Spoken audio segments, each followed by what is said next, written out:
Hey guys, Tony here. Welcome back to the channel. You might have heard me say one or two times, read the damn financials or understand the balance sheet to understand the play. And I get it. If you're not a CPA or an accountant, that might sound like an impossible task. So in this video, I want to talk to you as a fellow investor. What do I look at when I'm looking at the balance sheet and I'm looking at the working capital or the current ratio, and what is 1 or 2 minutes of information about that I can share with you to help you understand when you're looking at a play that you're going to be holding for more than a day trade. What can you understand about the current ratio to let you know if you have a safe investment or a speculative play? And if it's a speculative play, what do you need to know in order to predict the future about what the company might do to hurt your position? What do you need to be aware of? So that being said, let's get right into a 1 or 2 minute talk about working capital, also known as the current ratio.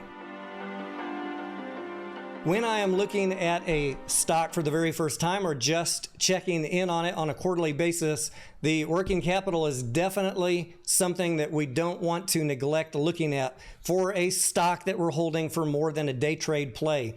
If you're holding it long enough to hold it for a quarter, you ought to be paying attention to the working capital. And you can see it here on my green, yellow, red dashboard in the top right-hand corner.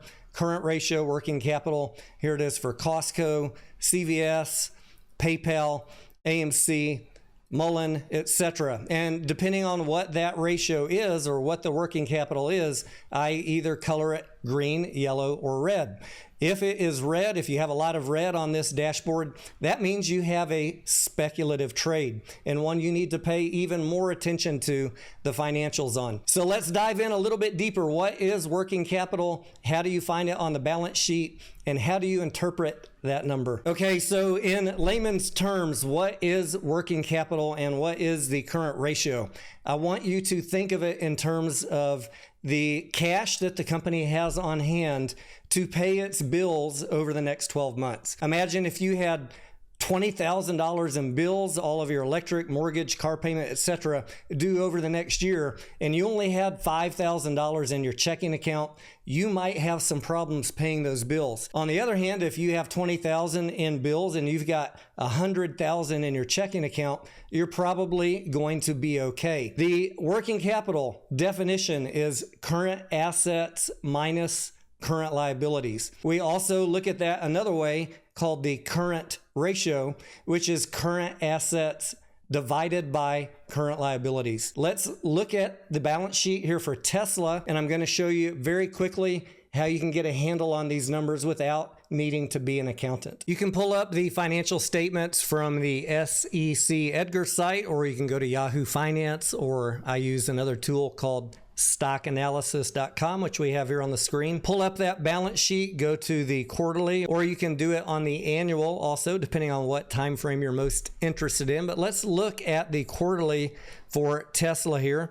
We're going to go on the balance sheet and look at total current assets for the most recent quarter, and we're going to go down to the liability section and look at total current liabilities. Using our calculator, we have $43,875,000,000 in current assets minus $27,592,000,000 in total current liabilities. That gives us $16,283,000,000 as the remainder. On this tool we have here, you could also just scroll down a little bit further at the bottom. It's already done for you. Working capital, $16,283,000,000, the same that we had on our calculator result. So that is what we want to see as an investor, first of all, right? That the total current assets is higher than the total current liabilities. In Tesla's case, it's in excess of $16 billion.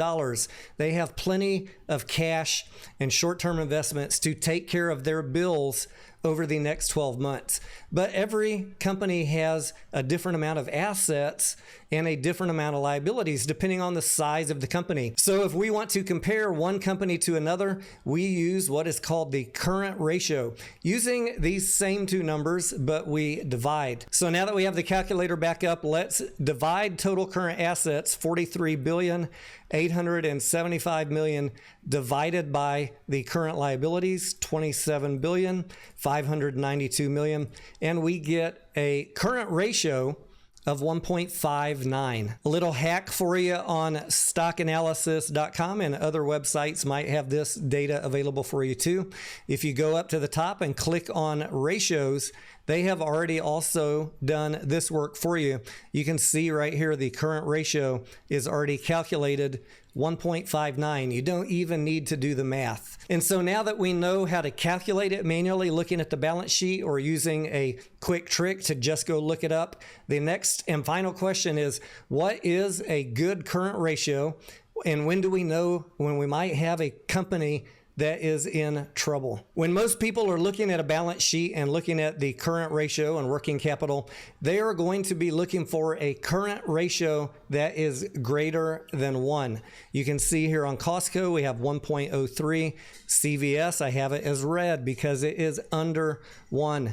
PayPal is greater than 1. That gets a green. AMC is at 0.46, so that one gets a red.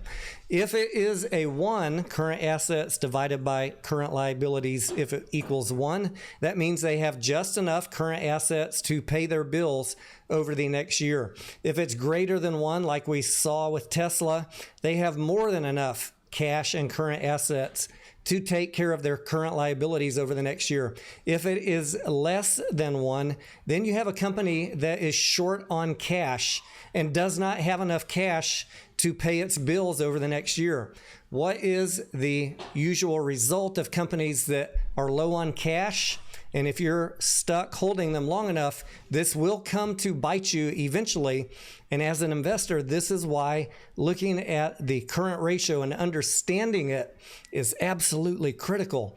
If the cash on hand on the balance sheet, the current assets, are less than the current liabilities, you are holding a company which is either going to raise money by dilution, selling shares into the market to bring cash onto the balance sheet, or they're going to raise money by issuing bonds, taking on debt, and loading up additional debt on the balance sheet, which is often not a good situation either, depending on the company, of course. This video ran a couple minutes longer than I was hoping, but I think it is some critical information for you to understand when you are investing in something, before you invest in it, or quarterly as you hold that company.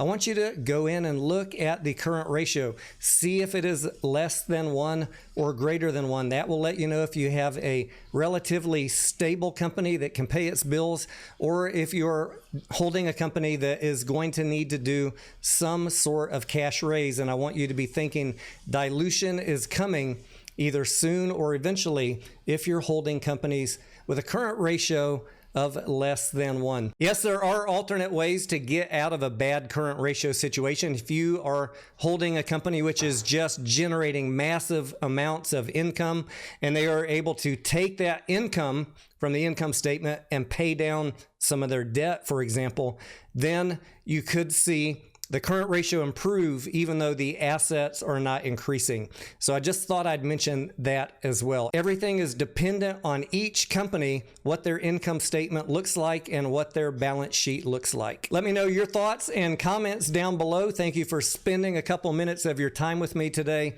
I am Tony, and I will see ya on the next video.